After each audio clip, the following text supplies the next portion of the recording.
1936 was a historic year in the comic industry.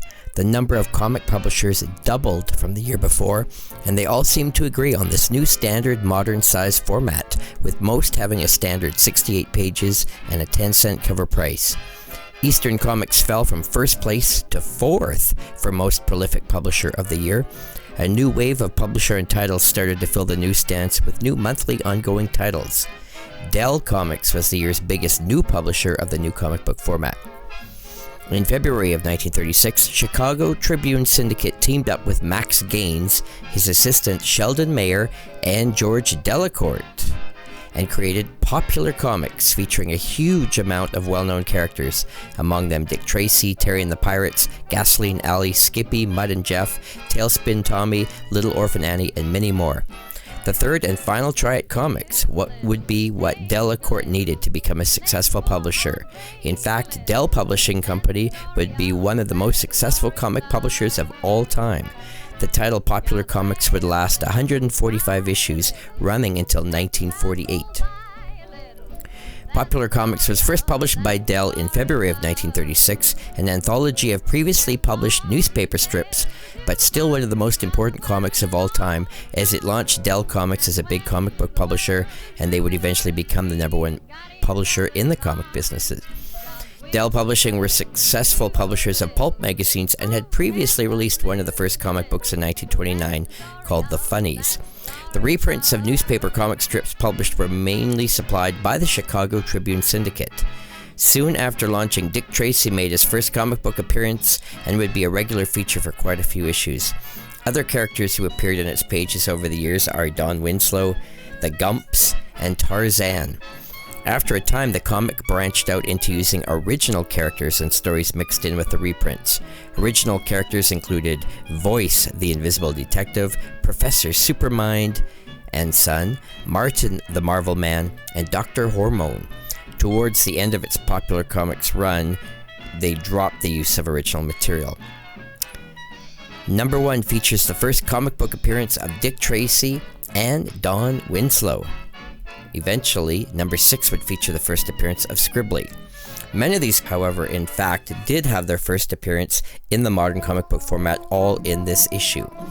Popular Comics #1, the first modern comic book from Dell, featuring reprints of some of the most popular comic strips of the day. This would have been an instantly popular book on the newsstands, with the first appearance of Dick Tracy and Gasoline Alley, Tailspin Tommy, Smokey Stuffer, and so many more. Overstreet doesn't list a value beyond the grade of VF 8.0 due to the rarity of a book of this age. The issue is rated by the Photojournal Guide to Comic Books as a 7, which means scarce. And there is a Rockford pedigree copy of this book surviving, graded a 6.5. Cover appearances of #1 include Dick Tracy, the Gumps, Gasoline Alley, Harold Teen, Little Orphan Annie, Tailspin Tommy, Skippy, Terry and the Pirates, and Mud and Jeff. And here we can see an amazing lineup of 36 different popular newspaper strips that were reprinted in this issue. Most of the strips were only half a page or 1 page each, so there was lots of strips in the issue. Chester Gould, born November 20th, 1900, lived until May 11th, 1985. He was an American cartoonist, best known as the creator of the Dick Tracy comic strip, which he wrote and drew from 1931 to 1977, incorporating many colorful and monstrous villains.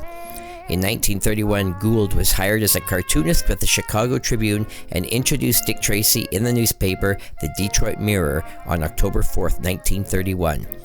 The original comic was based on a New York detective Gould was interested in. The comic then branched to the fictional character that became so famous. He drew the comic strip for the next 46 years from his home in Woodstock, Illinois. His stories were rarely pre-planned since he preferred to improvise stories as he drew them. Frank Henry Willard, born September 21st, 1893 in Anna, Illinois, lived until January 11th, 1958, dying in Los Angeles, California. He was a cartoonist best known for his comic strip Moon Mullins, which ran from 1923 to 1991. Popular Comics #2 came out the next month and featured many of the same popular news strip reprints. Alva Posen, born in 1895, lived until June 10th, 1960, an American cartoonist on several comic strips, but best known for his strip Sweeney and Son, and as co-producer of the now-lost Marx Brothers film Humorisk from 1921.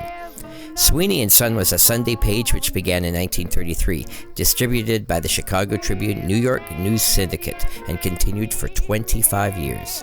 Fred Harmon was born February 9, 1902, lived until January 2, 1982, an American artist best known for his popular Red Ryder comic strip, which he drew for 25 years, reaching 40 million readers through 750 newspapers, promoting Red Ryder as America's famous fighting cowboy.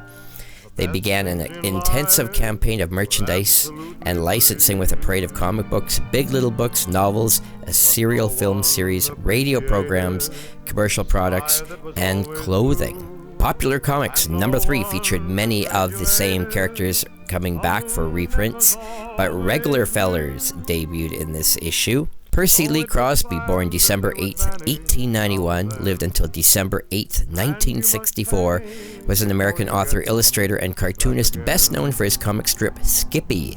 Adapted into movies, a novel, and a radio show, Crosby's creation was commemorated on a 1997 U.S. Postal Service stamp.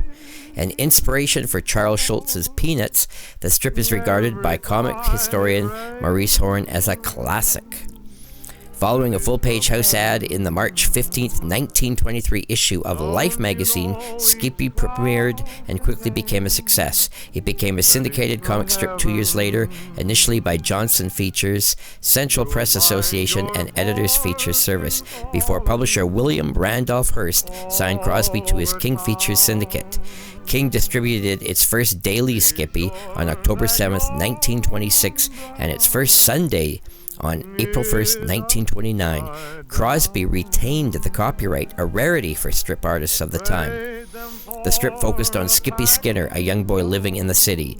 Usually wearing an enormous collar and tie and a floppy checked hat, he was an odd mix of mischief and melancholy.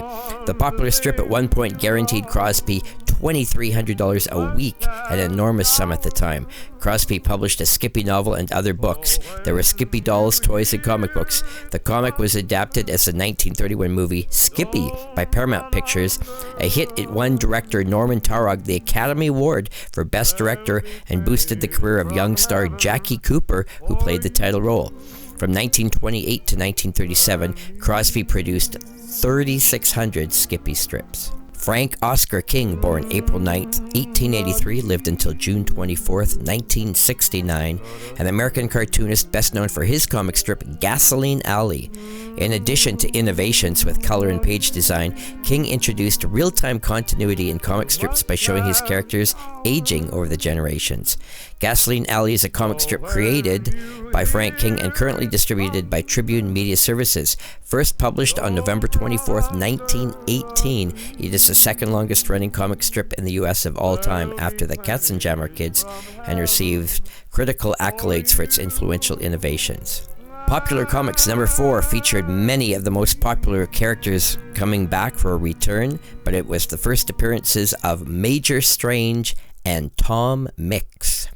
Fontaine Talbot Fox Jr., born June 4, 1884, lived until August 9, 1964. He was an American cartoonist and illustrator, best known for writing and illustrating Toonerville Folks, the comic panel which ran from 1913 to 1955 in over 250 newspapers across North America. The cartoons are set in the small town of Toonerville, which appears to operate in its own little universe. Bill Hallman, born March 22, 1903, lived until February 27, 1987. He was an American cartoonist who drew the classic comic strip Smokey Stover from 1935 until he retired in 1973. Distributed through the Chicago Tribune, it had the longest run of any strip in the screwball genre. Holman signed some strips with the pseudonym Scat H. He once described himself as always inclined to humor and acting silly.